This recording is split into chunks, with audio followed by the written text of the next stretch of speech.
sister and I are resting in our cabin on the motel. We got excited when we saw the reviews on TripAdvisor, a hotel inside of a boat, and the price was right. It is not in Amsterdam proper. It is docked on the north side of the harbor, the inconvenient side that you can only get to via a weird and frequent ferry that is crammed with Dutch people on bicycles who would love nothing more than to run you down as soon as they get a chance.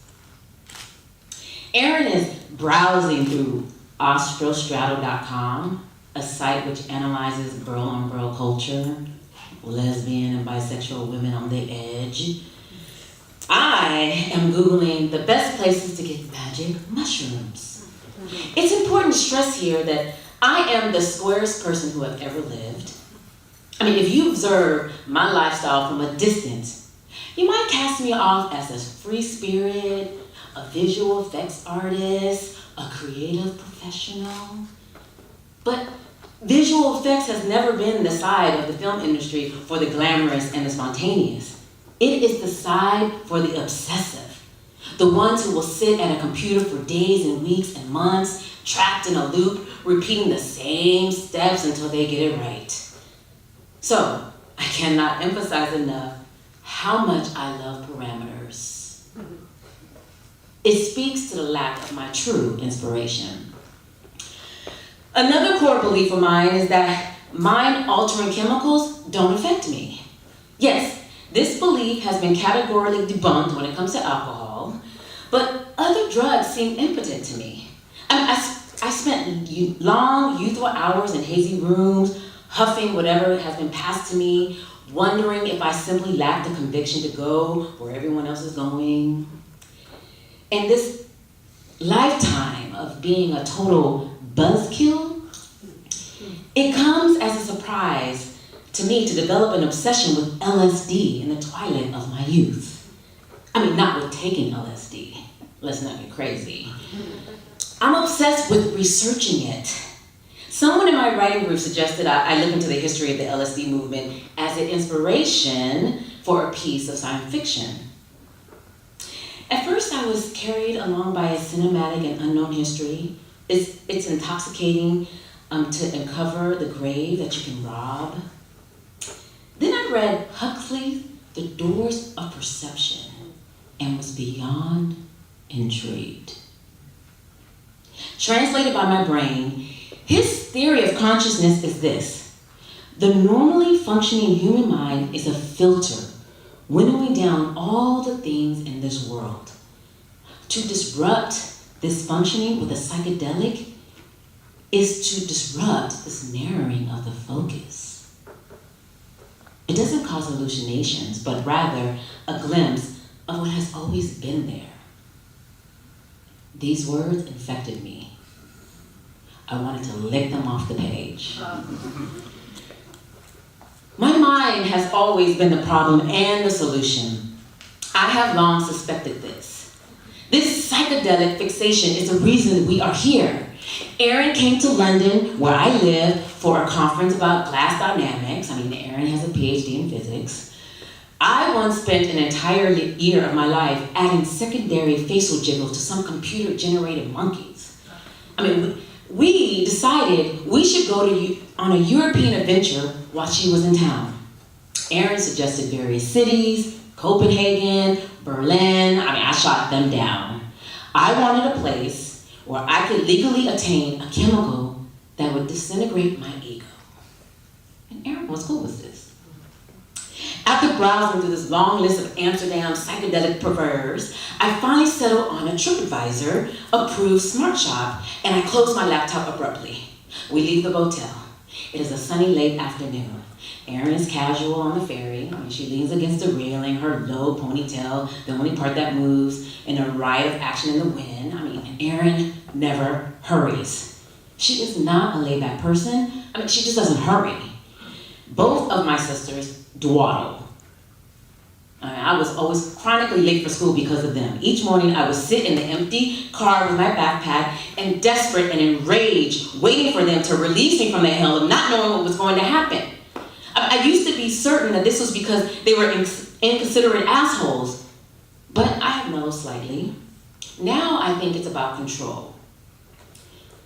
If life is lurking out there, conspiring to fuck with everything they hope for, at least they get to dictate how quickly they go out to confront it. We reach the city side of the harbor and head towards the smart shop. Amsterdam is beautiful, as everyone says. The canals lined with lighting, gaudy buildings, but I don't appreciate any of it. A silence has descended upon us. It's unusual to be uncomfortable together. Aaron is the only person in the world who has my exact sense of humor, who understands precisely why it's been funny to randomly tech Bones promo images of her and David Boreanaz for the last 5 years, even though none of us has ever seen the show Bones. I wonder why I feel anxious now. In many ways, she is the perfect person to lamely take drugs with. After a lifetime of belittlement, she would be the last person to suspect that I cared what she thought. When we arrive, there is no one else inside the smart shop. This is my nightmare. No one to casually stand behind while we pretend to peruse the drug paraphernalia. Maybe we'll buy this bong, or that bong. Maybe we just want this hemp bracelet or that miniature statue of a mushroom. No, there will be no opportunity for bluffing. The friendly, bearded millennial behind the counter speaks to us directly in perfect English. Can I help you? I despise him. I am standing on a precipice because I have to speak because I am older. I have to speak because I'm the one who got academically obsessed with psychedelics. We are looking for mushrooms, I say. My face feels hot. He informs us that selling mushrooms is now illegal in the Netherlands. They sell only the seeds. But don't worry, he adds brightly, we sell truffles. They contain psilocybin, they're just slightly different. He tells us why, but I am not listening. I am already diminished.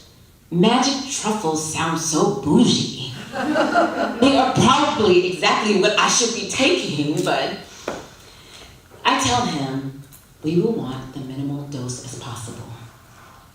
And the dosage depends on the experience you want to have. I mean, he is relentlessly non-judgmental. But do you want to have visuals? No visuals, I say without hesitation. No visuals. No, we just want enough to make our egos dissolve.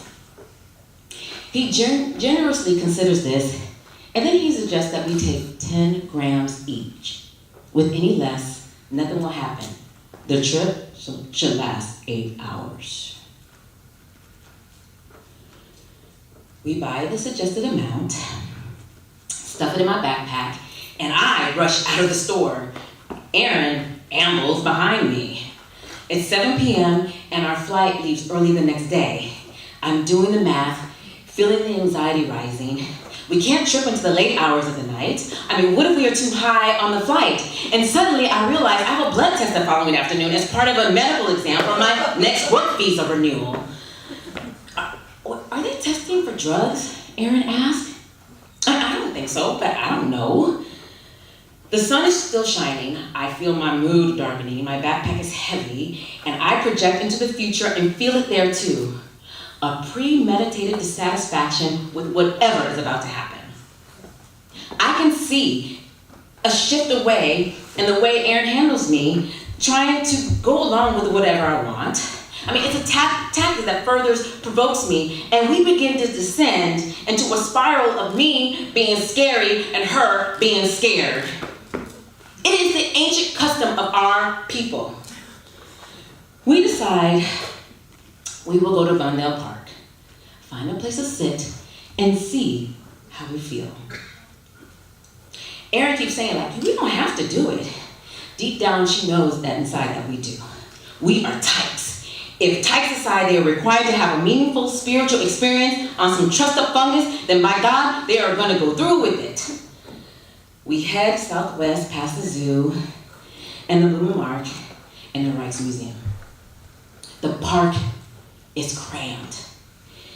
It is a gorgeous evening. We wander along the curving paths, looking for somewhere isolated. There are people everywhere. They are playing frisbee, doing yoga, laughing together with cans of beer.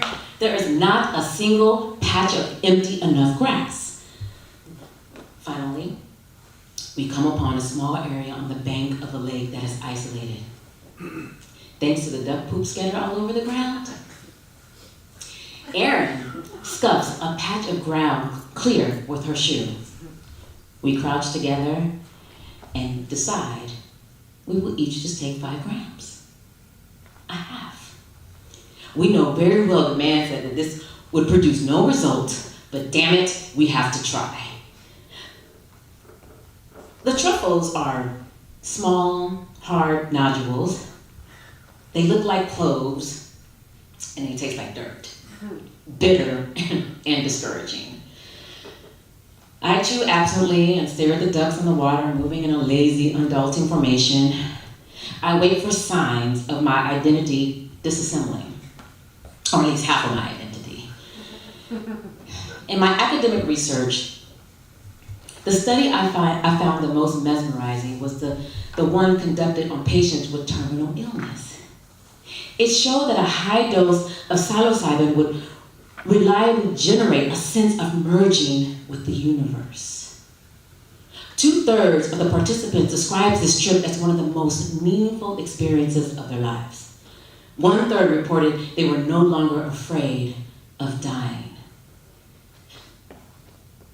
I couldn't get this out of my mind. And not just that one experience could shake you to your core, but it was just that it was some kind of switch you could flip if you had the courage. After a few minutes, I asked Erin if anything weird was happening. She stretches and frowns. Maybe, I'm feeling pretty loose. I don't feel anything, I say, my voice rising to a whine. Erin doesn't dignify that with a response. She stands, shifting her weight from one leg to another. Erin is taller than me, longer and lankier. I stand too, and I lean against her, so hard that she has to hold me up to keep me from falling over. She likes to manhandle me. She started doing that as soon as she got bigger than me, a celebration of the fact that I could no longer dominate her. It's comforting and infantile that we still do this as adults. Invade each other's personal space. We find a dumpster, and I stealthily throw in the remaining 10 grams of the truffles. They lay there on top of the other trash, an eye-catching, unopened package. I wonder if someone braver than me will come along and rescue them from their fate as a total sign of wimpiness. We will spend the rest of the night wandering, waiting to see if something extraordinary will happen. There will be no visuals. Our egos will remain intact. Erin will not act annoyed with me. She will be kinder than I like to admit that she is. We will feel normal, eat some noodles, and head back to the hotel. I will look out the window before we go to bed and see a long, straight cloud in the distance. I won't be able to tell what it is, and I will ask Erin if it's a giant bridge. That cloud, she says, confused. And as soon as she says this, I will see that's exactly what it is. But then we will laugh and agree that I am finally tripping my balls off. And when the lights, turn off the lights, and we lay there side by side in the dark, with the boattail rocking in the harbor, I will consider the idea that something metaphysical did happen, and the evening is already congealing into a story, and sometimes my ego manages to dissolve a little of it when I hear one of those.